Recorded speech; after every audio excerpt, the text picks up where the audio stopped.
26 ST community বা 36 ST community আমি এক পোৱা মাংস পৰাহে আমি জীয়াই আছো আৰু এতিয়া Government of Assam under the leadership of Himanta Biswa Sharma তেওঁ এইটো এক পোৱা মাংসত আৰু 6টা community খাব দিছে আমি এক টুকুৰাকে নুজুৰে যিলোকে এক পোৱা মাংস 26 communities বা 36 communities যিমান ST আছে অসমত এইটো এক পোৱা মাংস আমি খাই আছিলোঁ এইটোৱে জোৰা নাই এক পোৱা বুলি মই কেলে কৈছোঁ কাৰণ ৰিজাৰ্ভেশ্যন পলিচিটো আপোনালোকে চাওক আমাৰ চেণ্ট্ৰেলত আমাৰ ৰিজাৰ্ভেশ্যন আছে 7.5 and অসমত আসামত আছে আমাৰ 5% as ST hills and ST plan 10% আমাৰ পলিচি সিস্টেমটো এনেকা এতিয়া আমি ইউনিভাৰ্চিটিত আমাৰ যেতিয়া এডমিশন হয়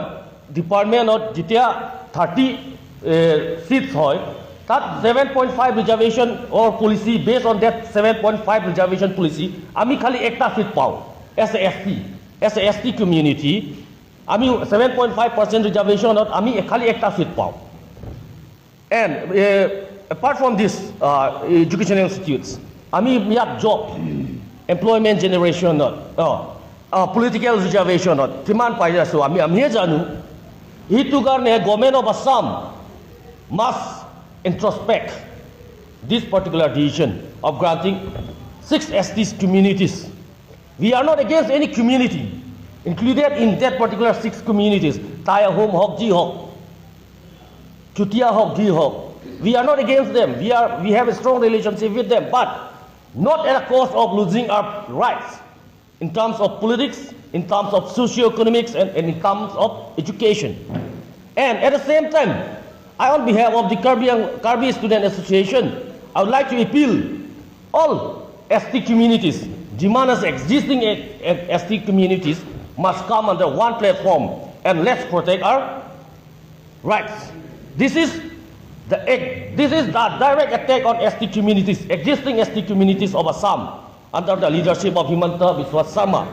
And বহুত ইয়াত আচৰিত লগা কথা আমাৰ কাৰ্বি আংলঙৰ পৰা টপ লিডাৰশ্বিপত আছে doctor Numal Momin who is the deputy speaker from Bogajan legislative assembly তেওঁ he was aware of all this facts আৰু MLA from Diphu legislative assembly mister Bidya Sing Engleng আৰু MLA from Harughat Legislative Assembly, Mr. Dorsing Rohang, Mr. Rup Singh Theron from Hamren Boitalangso, LA, and interestingly, Cabinet it approved Kora, Amar Minister Nandita Garlosa Madam from Dima Hasao. Teluke Kele to oppose Koranai. Madam Nandita Garlosa should have opposed this particular operation by the BJP government. She was there in the Cabinet meeting. She was aware of the fact that these things are going to happen in the days to come, and this is going to have a direct impact on our political and socio-economic rights of the indigenous community of Assam. Hitu bostu apnaloke bujibo lage. Therefore, I on behalf of Karbi Student Association once again condemn this particular act of Assam government and appeal the government of Assam to please revoke this particular stance and reconsider yourself, and so that in the days to come no any